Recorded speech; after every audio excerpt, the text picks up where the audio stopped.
오늘 디톡스 톡톡에서는 어떤 지방을 어떻게 섭취하는 것이 가장 좋은지 그 방법을 알려드리겠고요. 지방에 대해 잘못 알고 있는 정보도 꼭 짚어서 풀어보는 시간을 가져보도록 하겠습니다. 오늘도 서재걸 박사님과 함께하겠습니다. 안녕하세요. 네, 안녕하세요. 의학박사 서재걸입니다.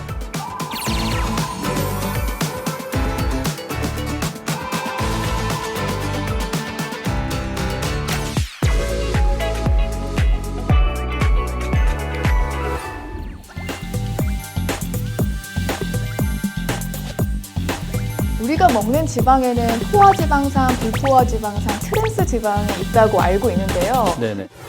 포화지방산하고 불포화지방산은 모두 자연 상태에서 얻을 수 있는 겁니다. 그러니까 어디든 다 불포화지방산, 포화지방산이 있는데 대신 이게 포화지방산이 우리 몸에 너무 많으면 이게 몸에 쌓인다는 단점이 있고 그게 쌓이면 결국 또 어디로 가냐면 혈관 쪽으로 가가지고 또 혈관에 문제를 일으킬 수 있기 때문에 고지혈증을 일으킬 수 있고 그게 또 그 혈관이 하필 심장하고 뇌로 가면은 심장 뇌혈관 문제를 일으킬 수 있어서 우리가 주의를 해야 되는 부분이고요. 또 총콜레스테롤하고 우리가 나쁘다고 얘기하는 일반적으로 얘기하는 LDL 콜레스테롤 수치도 높일 가능성이 있습니다. 반면에 불포화 지방산은 우리 뇌에서 체내 합성이 안 되고 반드시 밖에서 먹어야 되는 거기 때문에 우리는 많이 필요로 하다는 얘기죠. 그러니까 얼마든지 웬만큼 먹어서는 혈관에 문제를 일으키지 않죠. 너무 많이 먹었을 때만 문제가 되겠죠. 그런데 트랜스 지방은 우리가 익히 막 좀 몸에 해롭다고 알고 있는데 네. 어떻게 해로운지 좀 알고 싶거든요. 잘못 와전된 거는 트랜스 지방산이 우리 몸에 들어오면 배출되지 못하고 그대로 남아있다. 이제 그건 잘못된 거고 배출이 되지 못하는 게 아니라 느리게 배출이 돼요. 그러니까 속도가 느린 것도 문제가 될 수 있으니까요. 예, 그래서 우리가 침묵의 살인자라고 얘기를 하는데 그 좀 과한 표현이긴 하지만 그렇게 얘기하는 이유는 아무 문제가 없다가 갑자기 문제가 생길 수 있을 만큼 조용히 쌓여오고 있기 때문이니까 트랜스 지방산을 좀 주의하는 게 필요합니다. 트랜스 지방산이 포함된 음식 중에 좀 조심해야 할 음식들이 있을까요?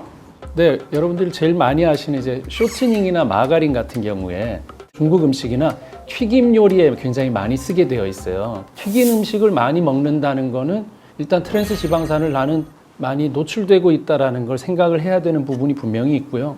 그리고 가공식품에 보면 요즘은 그 구매할 때 보면은 트랜스 지방산 함유량이 적혀 있는데 0g이라고 되어 있거든요. 근데 실제 0.2g 이하로는 0이라고 쓰자라고 사실 되어 있기 때문에 진짜 0은 아닙니다. 조금 먹을 때는 큰 문제가 없지만 그걸 많이 먹으면 스멀스멀 기어 올라서 결국은 많은 양의 트랜스 지방산을 내가 먹고 있는 게 되기 때문에 주의를 해야 되고 과다 섭취를 주의해야 됩니다.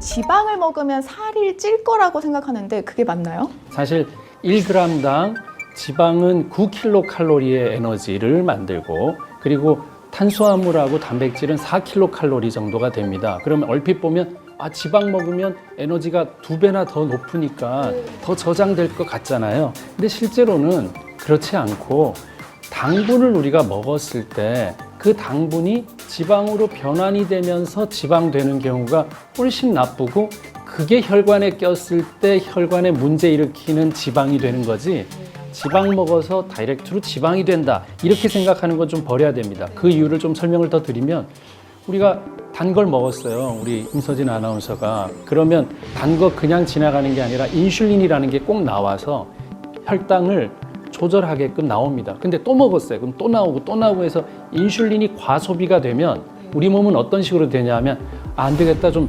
저장하는 형태로 바꿔야 되겠다. 그럼 이제 들어오는 족족 탄수화물도 저장시키자. 그래서 지방으로 저장하는 역할을 인슐린이 하게 됩니다. 그만큼 당분이 지방으로 전환돼서 쌓이는 게 굉장히 문제고 지방 먹어 지방 됐다 생각하면 안 됩니다. 그리고 오히려 지방은 먹으면 포만감이 생겨요. 천천히 지나가요. 그래서 포만감을 느끼게 뇌에다가 식욕 억제 호르몬 나오는 시간까지 줄 수 있기 때문에 여러분 기름 많이 못 먹잖아요. 한꺼번에 많이 먹을 수 있어요. 근데 당분으로 기름처럼 먹을 수는 얼마든지 있다는 거죠. 그러니까 그 부분을 제일 주의를 해야지만 여러분들이 진짜 지방, 필요 없는 지방을 쌓지 않게 된다는 겁니다.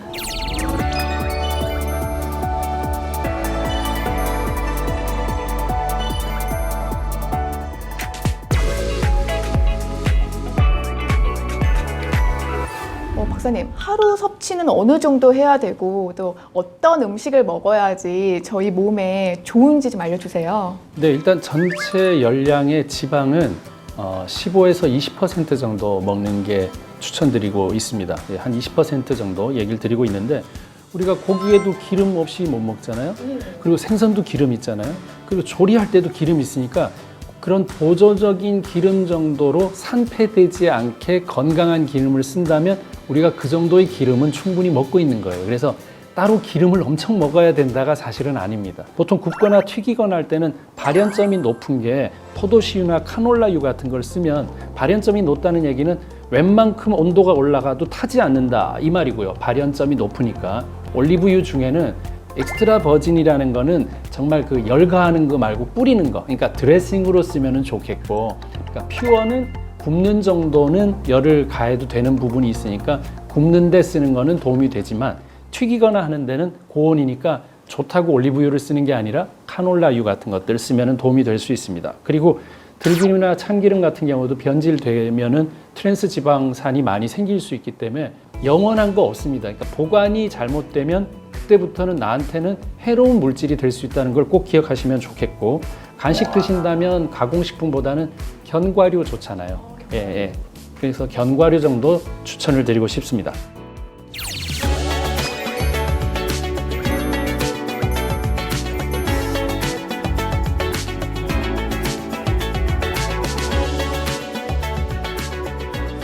오늘은 지방에 대해 알아봤는데요. 박사님, 마지막으로 우리 시청자 여러분께 어떤 말씀 하고 싶으실까요? 네, 저는 피하지 말고 남겨라 이런 말 먼저 드리고 싶습니다. 기름, 지방 이걸 피할 필요는 없지만 그걸 다 드실 필요도 사실은 없습니다. 그러니까 남기는 습관도 아주 중요한 습관이고요. 또 한 가지는 탄수화물을 다른 말로 단지방, 그러니까 단맛 나는 지방이라고 생각하셔야 됩니다. 남아 돌면 전부 지방으로 변합니다. 그래서 탄수화물도 적당히 드시는 거 꼭 기억하시면 좋겠습니다. 그럼 딥톡스 톡톡 다음 시간에 더 알찬 내용으로 만나 뵙겠습니다. 다음 시간에 뵐게요. 감사합니다.